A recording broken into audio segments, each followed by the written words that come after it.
La historia de la sexualidad de Michel Foucault, en volumen 1, escrito en 1976.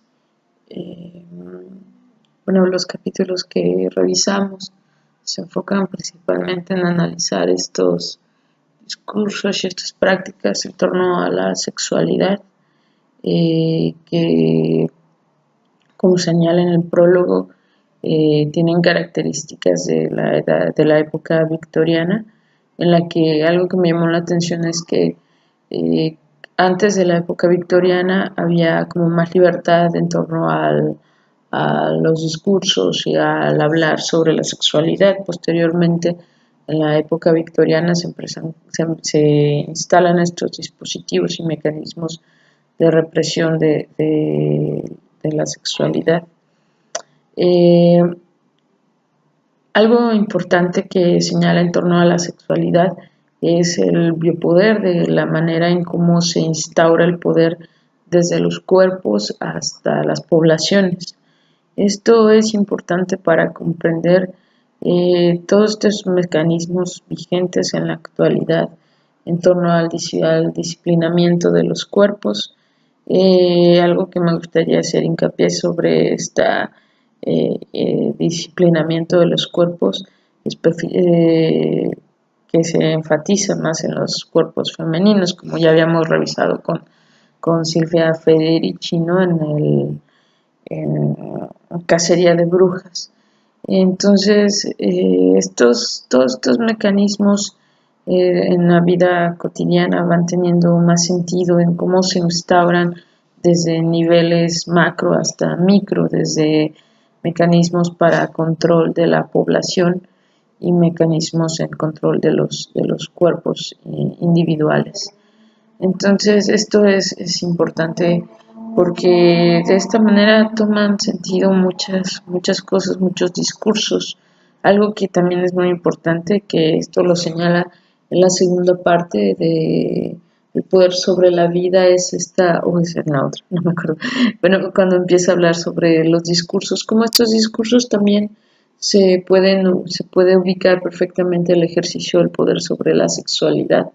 Entonces, justamente hoy es un día en el que todas esas lecturas tienen, lamentablemente, tienen un referente empírico con la violación y el asesinato de Mara, esta chica de Puebla que abordó una unidad de transporte privado. Entonces, pues, no sé, es difícil que ubiquemos todos estos discursos tal cual se señalan de disciplinamiento de los cuerpos y discursos sobre la sexualidad.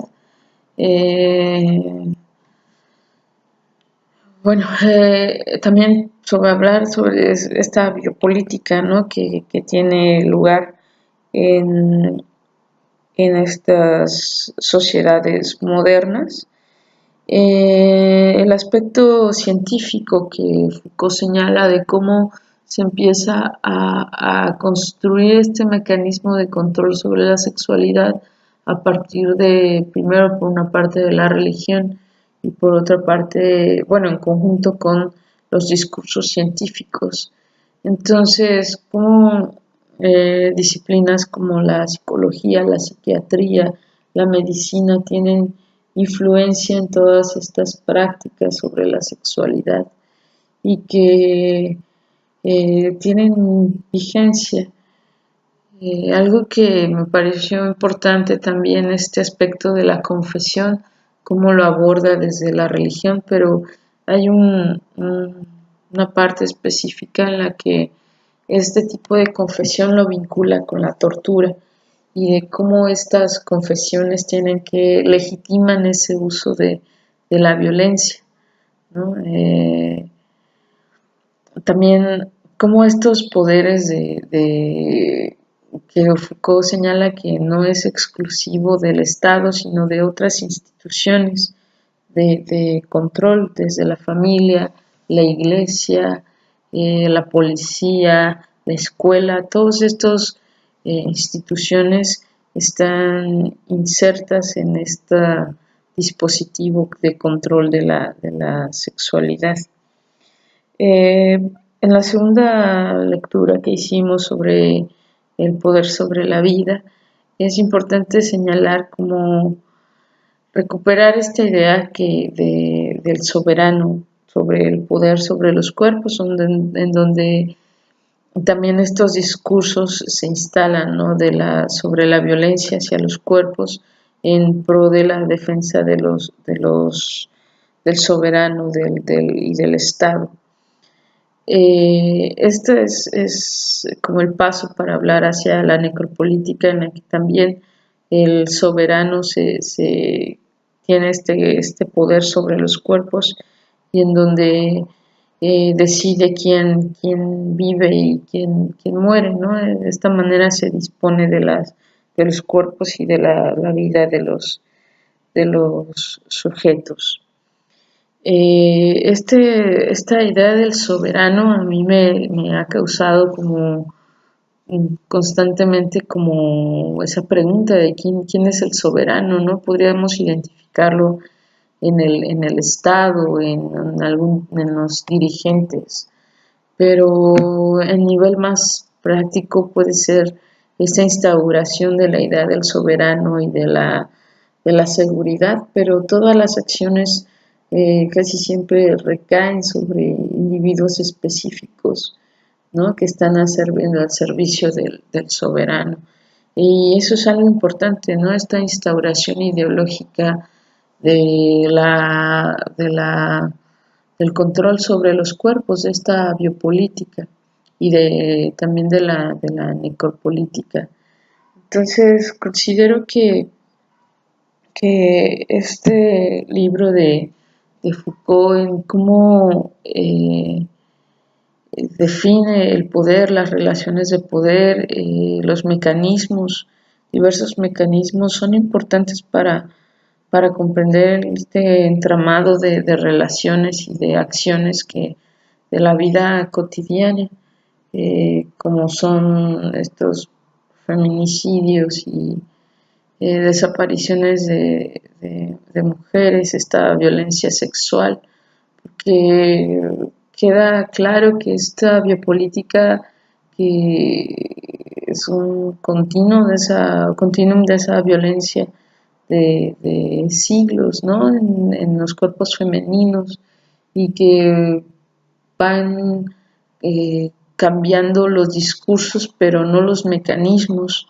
Entonces, también algo porque pienso sigo pensando en esta idea del soberano, y creo que